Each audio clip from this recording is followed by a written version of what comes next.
preços caíram no Observador. Esta Black Friday, garanta acesso a todos os conteúdos com 66% de desconto. Estava à espera de um presente?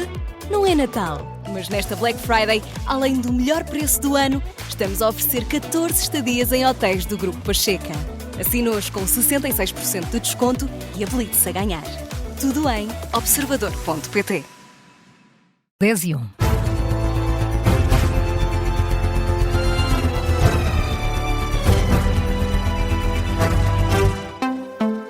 As notícias com Carla Jorge de Carvalho. Começamos no Ministério da Saúde, onde decorre esta hora a reunião entre a Ministra Ana Paula Martins e a nova Associação de Médicos Tarefeiros. A reunião estará a decorrer há cerca de uma hora. Tem como objetivo discutir as novas regras do Governo para o trabalho destes profissionais de saúde, sendo que esta manhã o Diário de Notícias avançou que o Hospital de Castelo Branco não vai pagar na totalidade os serviços prestados por estes médicos este mês por problemas de tesouraria. É um assunto que também pode marcar esta reunião, que está a ser acompanhada pelo repórter Carlos Pedro. Carlos, ainda não há conclusões e os médicos tarefeiros também não prestaram declarações à entrada. Precisamente, Carla, chegaram pouco antes das 9 horas, a reunião terá arrancado, como disseste, pelas 9 da manhã, chegaram sensivelmente 5 minutos antes das 9, houve tempo apenas para um bom dia. É de resto um encontro que serve para esta Associação dos Médicos Prestadores de Serviços expor as preocupações e analisar o diploma aprovado pelo Governo no final do último mês de outubro. O Executivo pretende disciplinar os valores pagos à hora aos médicos sem vínculo ao Serviço Nacional de Saúde.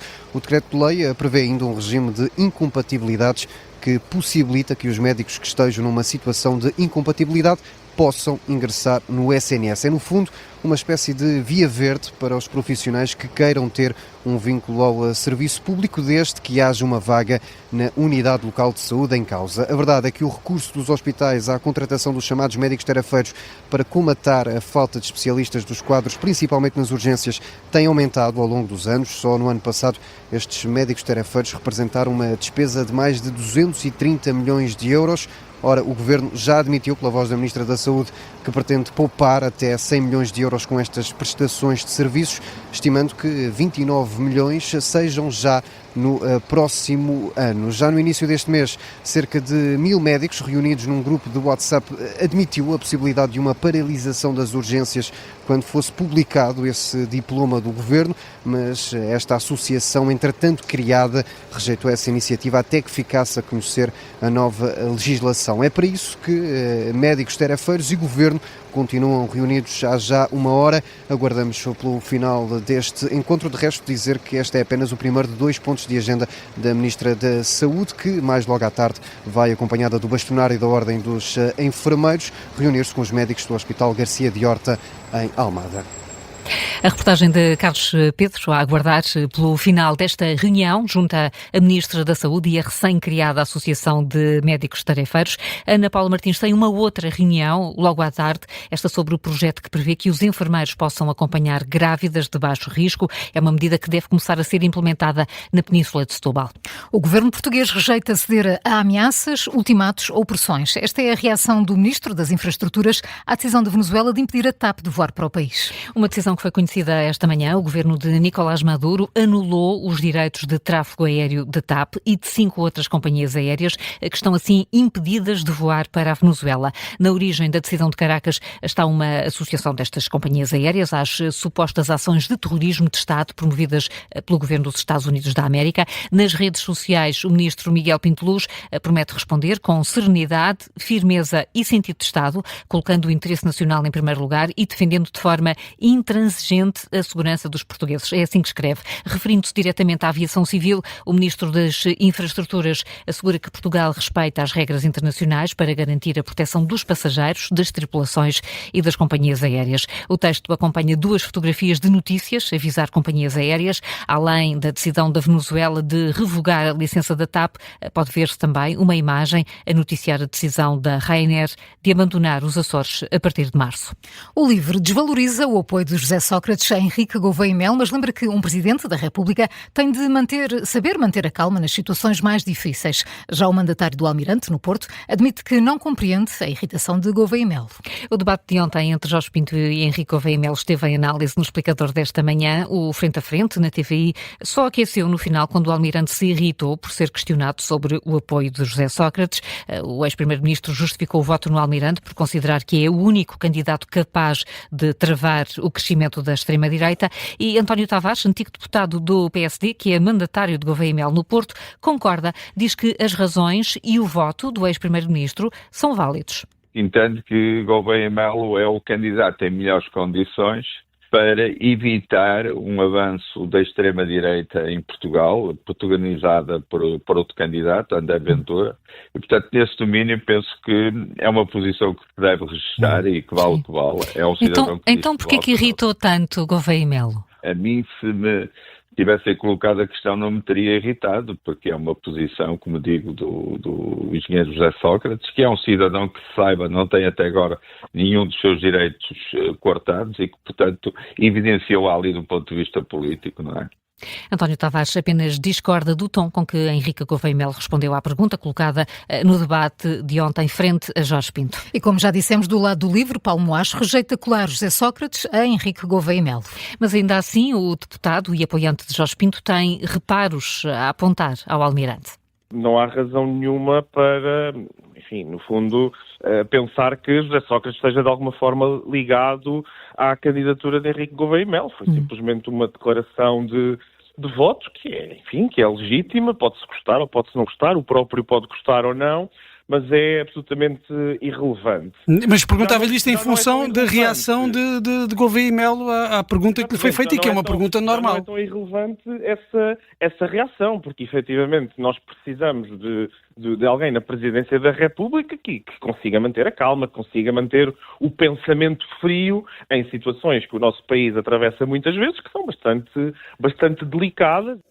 Paulo Moacho destaca ainda a diferença na clareza das ideias que os dois candidatos têm para o país, enquanto António Tavares rejeita incoerências no discurso do Almirante e aponta como exemplo a Dinamarca, defender os direitos dos trabalhadores e assegurar a flexibilidade da economia na lei laboral. Estamos na véspera da Black Friday. A DECO Proteste deixa vários conselhos a quem for às compras amanhã para evitar fraudes e conseguir identificar os verdadeiros descontos e oportunidades. Falamos da Black Friday, que acontece sempre na última sexta-feira de novembro. A porta-voz da DECO Proteste, Mariana Ludovino, destaca que quem quiser aproveitar este dia deve começar por evitar comprar por impulso e identificar bem os produtos que pretende comprar. Quanto aos preços, explica como é que os consumidores podem saber se estão realmente a fazer um bom negócio e evitar cair em falsas campanhas. A DECO Proteste disponibiliza uma ferramenta que é o comparador de preços, que permite aos consumidores de forma online verificarem o histórico do preço desse produto, de forma a garantirem que estão a fazer um bom negócio. Isto porquê? Porque a lei obriga os comerciantes a fazerem as promoções tendo em conta o valor mais baixo deste produto a que ele esteve na loja nos últimos 30 dias. Pronto. E, portanto, com esta ferramenta online, os consumidores conseguem perceber, tendo em conta o seu produto que querem adquirir, qual foi o histórico do preço nessa loja, de forma a não caírem em falsas promoções.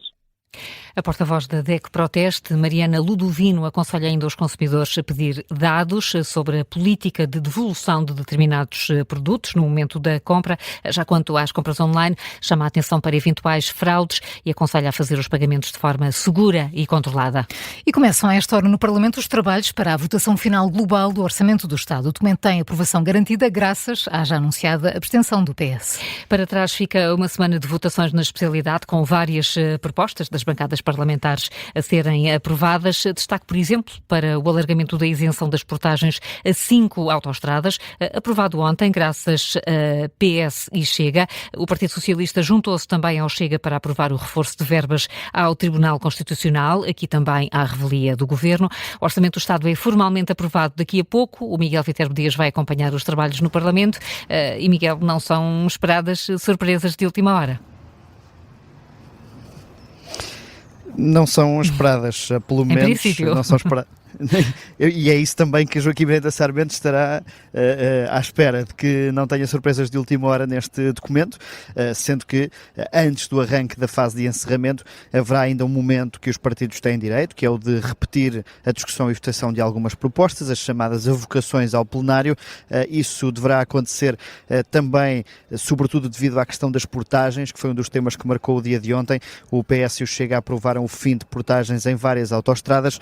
O Governo diz que essa proposta tem um impacto elevado, perto de 30 milhões de euros, e por isso vai querer repetir a votação esta manhã para tentar inverter o resultado, sendo que isso é também difícil de acontecer. Por norma, estas repetições servem apenas para repetir alguns argumentos, mas o resultado acaba por ser o mesmo ao fim de contas. Por isso, sem grandes novidades para este último dia, aquilo que o Governo pretende, e a AD, é mesmo garantir o carimbo final neste Orçamento do Estado, que está também já assegurado desde o início, com a abstenção do Partido Socialista, e é isso que ao início da tarde se confirmará, sabendo ainda que pelo meio existirão algumas intervenções, tanto de Luís Montenegro, que ditarão também aquilo que o Governo pretende para este ciclo que vai começar com este Orçamento do Estado.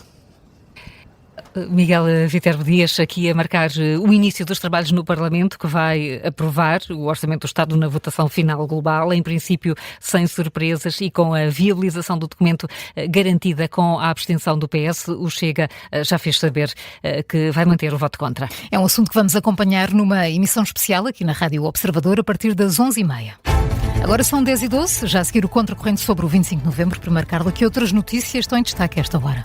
A PSP do Porto está a fazer buscas em casa de Fernando Madureira e de vários membros da claque Super Dragões. É uma notícia avançada pelo Correio da Manhã. Em causa estará um inquérito que investiga crimes de ofensa à integridade física e roubo. As diligências da PSP estão a decorrer em Santa Maria da Feira, Gaia e Porto, tendo sido emitidos 15 mandatos de busca. De acordo com a investigação, Madureira e outros visados terão agredido pessoas e roubado objetos nas imediações do Estádio do Dragão.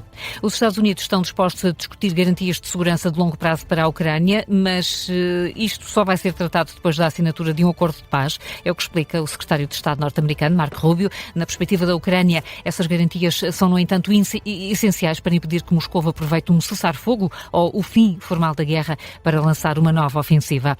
O governo de Hong Kong abriu uma investigação anticorrupção ao incêndio no complexo de apartamentos que fez pelo menos 55 mortos. As autoridades já tinham anunciado a detenção de 3 homens suspeitos de homicídio. Há também suspeitas de negligência grosseira por parte da empresa responsável pelas obras. O balanço mais recente aponta para pelo menos 55 mortos, 72 feridos e quase 300 desaparecidos. Portugal pode sagrar-se hoje pela primeira vez campeão mundial em sub-17. A seleção nacional defronta a Áustria na final do Campeonato do Mundo de Futebol, que está a decorrer em Doha, no Qatar. A partida está marcada para as 4 da tarde, hora de Lisboa, e vai ter relato e comentários em direto aqui na Rádio Observador. E agora uma sugestão para ti, João, que gostas dos Países Baixos, não é? Gostaste de visitar? Sim, gostei. Há uma sugestão, um hotel novo, perto de Eindhoven. Não tinha, sim. O que é que tem um hotel especial? Já foi uma prisão. Olha. Em 1863. Tão bom, obrigada. Sempre a querer o meu bem. Mas ficar preso num hotel até pode não ser mau. Sim. O que se passa é que este quarto este hotel até tem nos quartos fotografias de antigos reclusos. Para criar ambiente. É isso, ambiente. Mas isso depois melhora ou piora? Depende. Em 2007 esta prisão ainda estava ativa e funcionava como um abrigo a correios de droga e narcotraficantes. O Trump que não saiba disto. As celas... as antigas celas 108 foram transformadas agora em algumas dezenas de quartos de hotel. Espero que tenham mudado as portas. Esperamos todos não sejam grátis. E mais do que isso, quando os proprietários compraram o edifício em 2019 para o transformar em hotel, fizeram uma festa para limpar as energias negativas do edifício. É ir lá todos os anos. Limpar as energias.